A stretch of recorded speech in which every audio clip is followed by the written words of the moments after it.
नमस्कार. काही संस्कृत सुभाषित आहेत.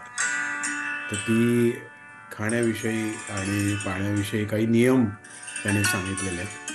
तर ते थोडेसे मी भाषांतरित करून सांगण्याचा प्रयत्न करतो. त्याआधी जर हा चॅनल सबस्क्राईब केला नसेल तर सबस्क्राईब करा. व्हिडिओ आवडला तर लाईक करा, कॉमेंट करा, शेअर करा आणि बेल आयकॉन क्लिक करा, म्हणजे पुढच्या व्हिडिओज तुम्हाला नोटिफिकेशनच्या थ्रू येतील. धन्यवाद. पहिलं सुभाषित जे मी वाचलं, अजीर्णे भोजनम विषम. म्हणजे जर पूर्वी घेतलेलं दुपारचं जेवण पचलं नसेल किंवा सकाळी तुम्ही जर खाल्लं असेल तर रात्रीचं जेवण घेऊ नये, कारण ते विषव्रत असतं, विषाप्रमाणे असतं. कारण भूक लागल्याशिवाय खाणं हे योग्य नव्हे. त्यामुळे भूक लागली तरच पूर्वीचं अन्न पचतं असा संकेत आहे. दुसरं सुभाषित आहे, अजीर्णे भेषजम वारी, जीर्णे वारी बलप्रदम, भोजने चामृतम वारी, भोजनांते विषप्रदम. म्हणजे अपचन जर झालं असेल तर पिण्याचं पाणी म्हणजे पाणी प्यायल्याने ते औषधाचं काम करते. अन्न पचल्यानंतर प्यायलेले पाणी शक्ती देते आणि जेवणाच्या मध्यभागी थोडं थोडं थोडं पाणी जर प्यायलं तर ते अमृताचं कार्य करते. त्यामुळे जेवणाच्या शेवटी लगेच निदान तासभर तरी पाणी पिणे हे विषासारखे हानिकारक आहे. आधी प्या, मध्ये मध्ये प्या, परंतु जेवण झाल्या झाल्या लगेच पिऊ नका. मुद्गदाली गदव्याली, म्हणजे सर्व कडधान्यांमध्ये मूग हे सर्वोत्तम आहे. ते हिरवे मूग असोत किंवा सोललेले मूग असोत, त्याची आमटी करून ते खाल्ले तर ते रोगप्रतिकारक शक्ती वाढवतात.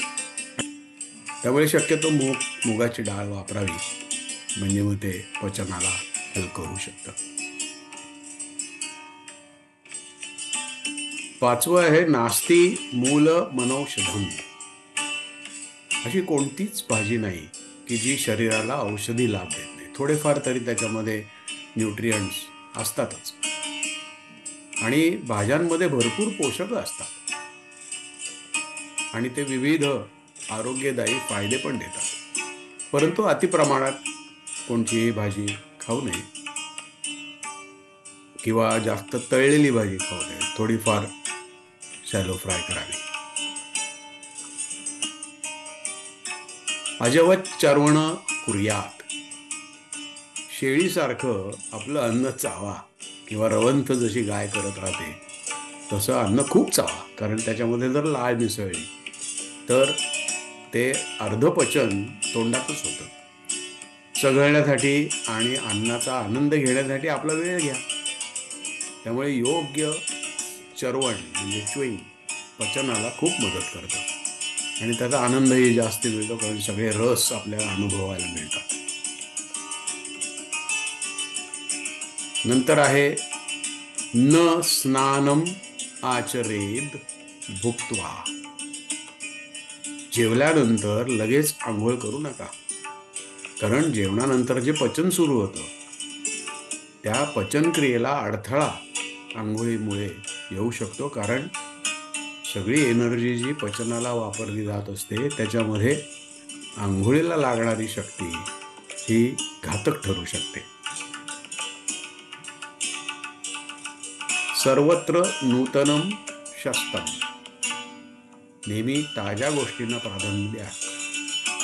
जितकं ताजं तुम्ही खाल तितकं तुम्हाला ते आरोग्यदायी होईल. त्यामुळे सगळं नेहमी ताजं बनवा, ताजं खा.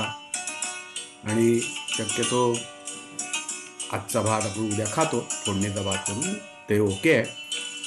त्याच्यापेक्षा ताजं खाल्लेलं कधीही चांगलं. नित्यम सर्वा रसा भक्षाहा.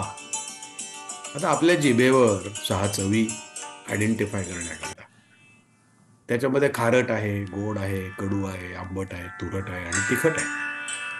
तर या साही चवींचे अन्नपदार्थ जेवणामध्ये असायला हवे. समतोल आहार असतो तो, आणि समतोल आहारामध्ये आपल्या संवेदना आणि पौष्टिक गरजा पूर्ण करण्यासाठी विविध चवींचा समावेश करायला हवा. जठरम पूर्ण येद अर्धम अन्नेर भागम जलेन च.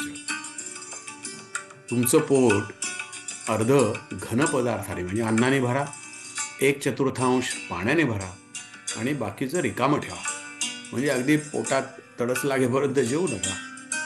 हा सल्ला सावधगिरीने खाण्यास प्रोत्साहन देतो आणि मग जास्त खाणे टाळतो. जितकं आपण जास्ती खातो तितकं पचनाला वेळ लागतो आणि तितकं आपल्याला आळशी वाटू शकतं, आळस येतो.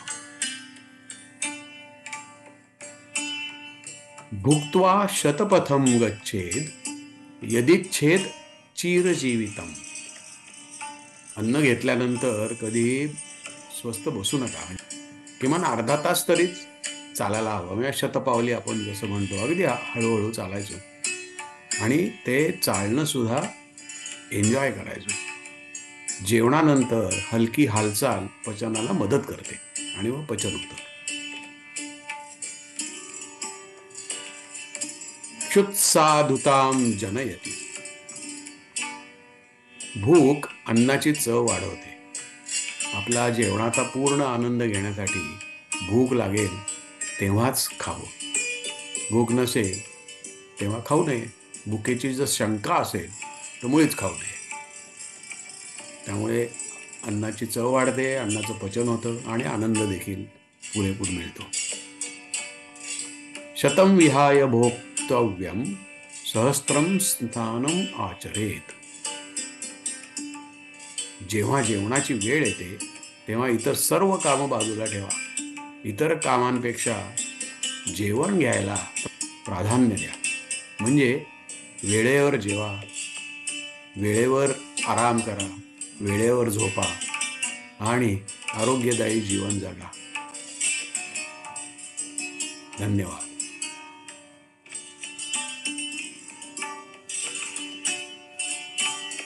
Thanks for watching.